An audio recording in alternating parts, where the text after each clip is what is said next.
Good morning, good morning. I hope you guys are having a fantastic day. How you feel about yourself is absolutely everything. And this is such an important topic that most people miss. Most people are in a state of, well, when this gets better, or when that changes, or when this improves. So when my relationship's this way, or when I've got more money in the bank, or when I've got this particular job, or when my kids are behaving, or when this is happening. Hey Sandra, hey Kate, great to have you guys on. When all of this is different, then I can be happy. And it will never ever happen that way. It really honestly comes back to how you feel about you on a day-to-day basis. Hey Erica, hey Emma. This is such an important topic, guys. You are literally your own point of attraction for everything that you're creating in your life currently. Your life is the way that it is because of how you feel about you. If you have low self-worth, you'll attract a relationship that it gives you feedback that your worth is low. Life is so kind that it will always give you what you ask of it. And you ask of it not by the words that you speak, but how you feel every single day. So important. Hey Christy, great to have you on, darling. So this is such an important topic, guys. Hey Christine, lovely to have you on. You cannot dislike yourself. You cannot be in a self-critical phase and be attracting more money. You cannot be beating up on yourself, thinking that you should be doing more, or should be working harder, or should be better or more. You can't be feeling that you're not enough and be attracting the relationship that you desire, or the dream job that you desire, or more money in the bank, or more of anything that you're actually wanting. Everything comes back to how you feel about you. Hey Denise, great to have you on. This is also so important from the fact of physical health and well-being. If you are tired, if you are exhausted, it's because you've got some resistant energy going on. I had some funky stuff kind of showing up for me on the weekend. I think our menstrual cycle can be a little challenging. Perhaps I'm attracting or creating that within myself as well. And at times I can feel really physically flat. And because I'm normally so motivated, normally so excited and passionate about getting in and getting stuff done, I tend to beat up on myself a little. I have much greater self-awareness now, but I tend to beat up on myself a little, which only adds to the exhaustion or the fatigue that I'm actually feeling. Hey Brooke, lovely to have you on.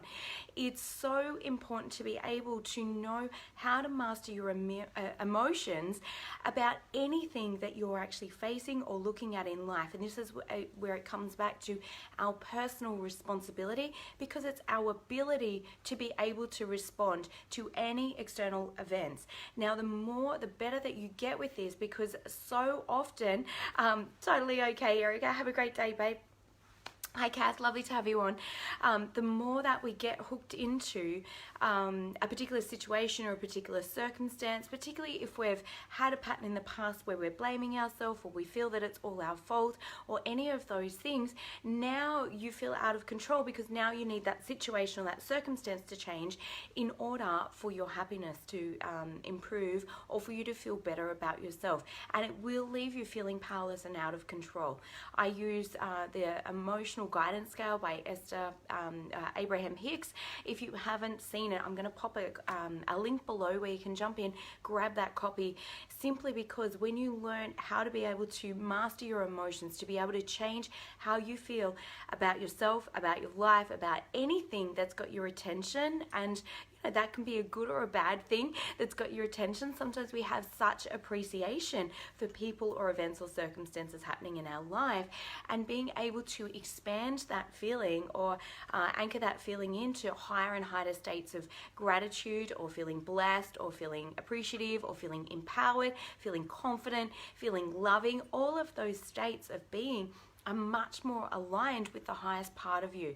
When we are in a fear-based state, so we feel powerless, we feel angry, we feel fearful, we're not taking action on what we want, we feel resistant in our body, we feel tired, we feel exhausted, we feel lethargic, any of those things, guys, all will come back to either the way that you're looking at a situation or circumstance, or how you're feeling about yourself.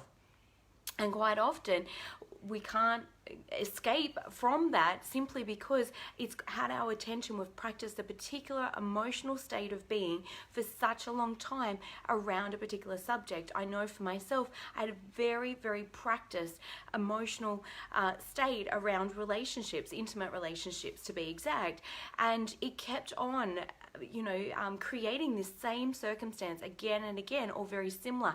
But what I could actually notice was how my relationship started to shift and change the more I changed my emotions around that. And these days, I'm in a much, very much a place of appreciation, of gratitude. I've practiced my habitual emotions that I experience in intimate relationships, when now I truly have attracted the relationship of my dreams. But you can't get there from feeling disempowered. You can't get there from feeling fearful if that's where you're actually staying and continuing to focus. You can definitely get there if you start to change. But again, it's changing your emotions and changing your thoughts. Your thoughts create your emotions create your thoughts. They're very, it doesn't matter which one that you interrupt or which one you start to change, you will find an elevation around any of those things as well. So it's a very powerful place to be. But we've got to start with ourselves first. The way we feel about ourselves, what we're accepting in our life, how we allow others to treat us, even the amount of income that we're allowing ourselves to currently receive is 100% based on how you feel about you, on your self-worth. It's actually not intricately interlinked with your self-worth. It's on your practice vibration, but you will not, if you believe that your worthiness is in question, so I'm not enough, or I'm not this, or I'm unworthy unless I'm working 50 hours or 100 hours a week, or I've got to work hard. Like, all of those beliefs, guys, will go into creating and receiving what it is that you're currently receiving. So to change any one of these things, hey Monica, hey Rahi, great to have you on.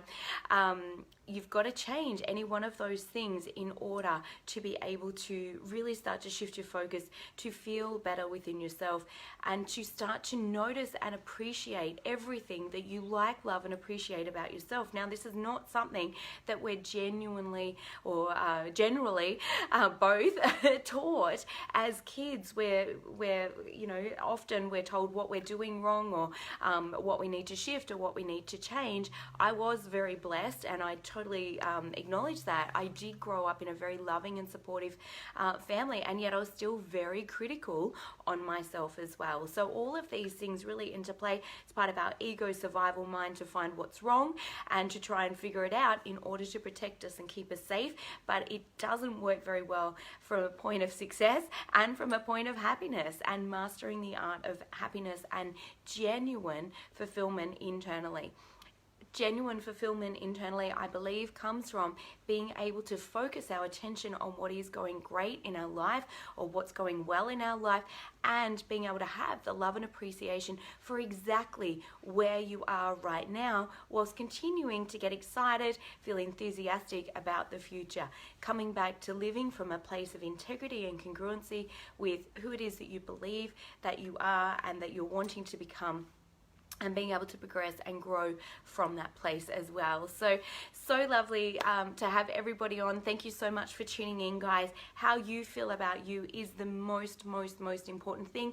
I'm also going to pop my ebook, 11 Ways to Love Yourself More. It's a pocketbook of love. I wrote it all about my own self-love journey. So if any of you are experiencing challenges around either being able to like, love, or appreciate yourself, or you just want to expand that and create that a little bit more, these things are completely 100% free resources for you just to jump in and grab and start to utilize more and more in your life as well. Find ways to love, to support, to encourage yourself. We've all got that inner critic, and she's there to love you and to protect you. She might be a little bit vicious, or he might be a little bit vicious, just depending on how threatened or how scared that part of you or that aspect of you is actually feeling at the time. And it really is powerful when you can bring your higher self and love with compassion even those aspects of self that we can tend to start to create this inner conflict around as well. Hey Helen, lovely to have you on. So take some time to either write down or acknowledge all the things that you like, love, and appreciate about yourself today. Take some time to really think about, what are my gifts and strengths and talents? What do I love about me? Who am I becoming? What am I proud of? What are my accomplishments? And really bring it back to just you being you. Quite often we can align our own feeling of worthiness with how much we got done or how successful we are, and we're looking at the external reality rather than from the place. Hey Sal, lovely to have you on. Awesome, that's so great, right? Love it. And take that time, guys, to acknowledge where you're at currently. Find some things that you like, love, or appreciate about yourself. Love on you. It's always great to be able to give from a full bucket. We can't give from an empty bucket if we're punching holes in it. Quite often we do that. We'll take away our own energy, or we drain our own energy by looking at all the things that we're not doing well, or how we've failed, or how we haven't shown up, or any of those things. Take time to love, appreciate, encourage, and support yourself. Have an amazing day. So much gratitude and love for you guys showing up on here as well. And if this has been beneficial for you, or you've liked it, loved it, please share as well with anybody that you think that it could also help. Have an amazing day, guys. Loads of love. Bye.